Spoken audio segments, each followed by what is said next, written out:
सुप्रभातम। नमस्कार, मैं शिल्पी दीदी जी विषय सामाजिक विज्ञान के नागरिक शास्त्र को लेकर उपस्थित हूँ। आज हम पाठ 3 सरकार क्या है ये चैप्टर को पढ़ेंगे। इसके पहले हमने इस चैप्टर का 2 वीडियो भेज चुका है। आज का टॉपिक है सरकार के प्रकार। सरकार के प्रकार। सरकार के 3 प्रकार हैं, लोकतंत्र, राजतंत्र, तानाशाही। ठीक है, आज हम एक एक करके इसको डिफाइन करेंगे। आप ध्यान से सुनिएगा। लोकतंत्र क्या है? लोकतंत्र का अर्थ पहले जानेंगे। जनता के लिए जनता के द्वारा स्थापित सरकार जो होती है वो लोकतांत्रिक सरकार होती है। लोकतंत्र में लोगों को अपने प्रतिनिधि चुनने का अधिकार होता है। उन्हें देश में शासन करने और उसमें भाग लेने का भी अधिकार होता है। वे निर्णय की प्रक्रिया को प्रभावित करते हैं, साथ ही अपनी जिम्मेदारी भी निभाते हैं। भारत एक विशाल लोकतांत्रिक देश है, जैसा कि हम जानते हैं, और इसको स्वतंत्र करने में हमें लंबे संघर्ष और अनेक बलिदानों के बाद से मिली थी स्वतंत्रता। अब ये तो हम सभी जानते ही हैं, लेकिन अब विश्व में अत्यंत शक्तिशाली लोकतांत्रिक राष्ट्र के रूप में उभरा है। लोकतांत्रिक सरकार में का स्वरूप जो होता है वो 2 तरह का होता है। इसको एकात्मक या संघात्मक कह सकते हैं। एकात्मक शासन प्रणाली को सबसे पहले हम लोग समझेंगे। एकात्मक शासन व्यवस्था में संपूर्ण सत्ता और शक्ति एक केंद्र के हाथ में निहित होती है। यूनाइटेड किंगडम एकात्मक सरकार जिसको कहते हैं, इसका अच्छा उदाहरण है। इसके विपरीत संघात्मक शासन जो है, ये सरकार की सारी शक्तियां राज्य सरकार और केंद्र सरकार के बीच बटी होती हैं। भारत में संयुक्त राज्य अमेरिका संघात्मक सरकारों में से ये प्रमुख उदाहरण है हमारे संघात्मक शासन। अब आते हैं हम राजतंत्र के बारे में। तो राजतंत्र को देखें कि राजतंत्र का अर्थ होता है एक ऐसी शासन व्यवस्था जिसमें संप्रभुता और प्रभुसत्ता और संपूर्ण शक्तियां अकेले एक व्यक्ति के हाथ में केंद्रित होती हैं। राजा या सम्राट जो होता है, राज्य से संबंधित सभी शक्तियों का स्वामी होता है। वह चाहे तो सलाह लेने के लिए मंत्रियों को नियुक्त कर सकता है। राजतंत्र में निर्णय लेने की प्रक्रिया में आम जनता की कोई भागीदारी नहीं होती है। कई राजाओं का तो एक यह भी विश्वास होता है कि ईश्वर ने ही सम्राट बनाकर उसको पृथ्वी पर भेजा है, इसलिए जनता उसे चुनौती नहीं दे सकती है। भारत में राजतंत्र एक लंबा इतिहास रहा है। हमारे यहाँ अशोक जो थे और अकबर, ये ऐसे महान सम्राट थे जिन्होंने समूचे देश को एकजुट कर दिया था। अब आते हैं तानाशाही में। तानाशाही की बारी आती है तो हम जाने कि तानाशाह जो होता है, संपूर्ण शासन तंत्र जो होता है, एक तानाशाह की इच्छा के अनुसार चलता है। तानाशाही जो सैनिक जो थे, तानाशाही भी हो सकते थे, इनको बोल सकते हैं तानाशाही। लेकिन देखिए, व्यक्ति जो है वह व्यक्तिगत तानाशाही भी होता है इसमें, और सैनिक तानाशाही भी होता है। इस तरह की व्यवस्था जो होती है, सत्ता की बागडोर एक ही व्यक्ति के हाथ में होती है।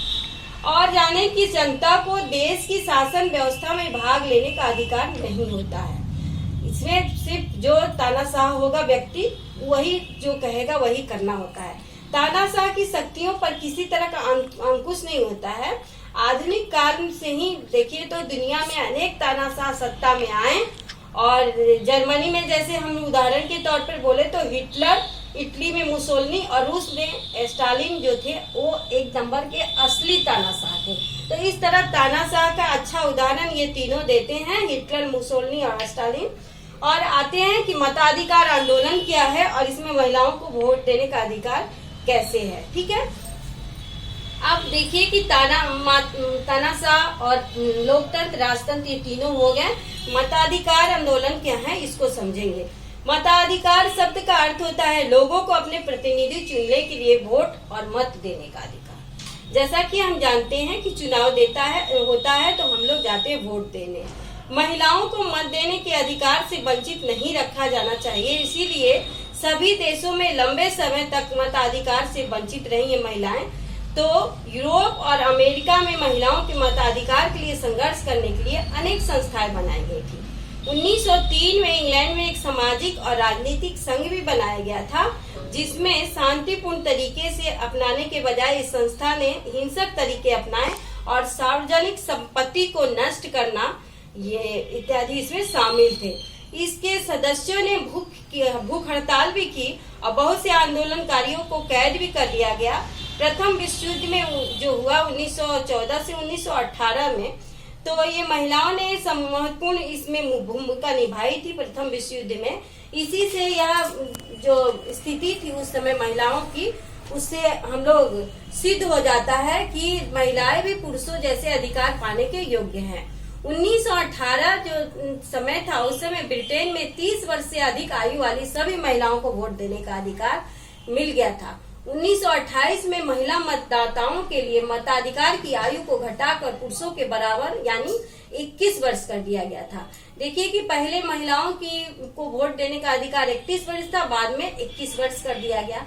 लेकिन संयुक्त राज्य अमेरिका में महिलाओं का अधिकार जो था आंदोलन के लिए 1950 के दशक में शुरू हुआ और 1920 में अमेरिका में सभी महिलाओं को मत देने का अधिकार मिल गया।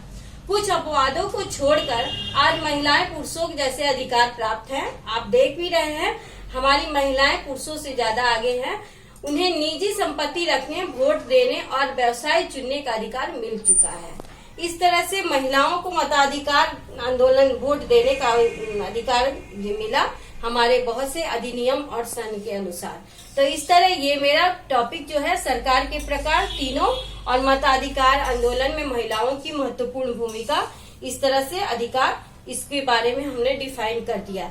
ये मेरा यहाँ वीडियो समाप्त होता है और ये चैप्टर भी मेरा समाप्त होता है। अब आप क्या करेंगे, मेरे इस टॉपिक से दो क्वेश्चन हर एक पॉइंट से आप बना के रखेंगे और अपने डाउट क्लास में हमसे पूछेंगे और इसका फेयर आपको 1, 2, 3 को क्लास वर्क की कॉपी में और शॉर्ट और लॉन्ग टाइप क्वेश्चन आंसर को होमवर्क की कॉपी में करना है। ये हम कभी भी आपसे व्हाट्सएप पे पर्सनली मांग सकते हैं चेक करने के लिए।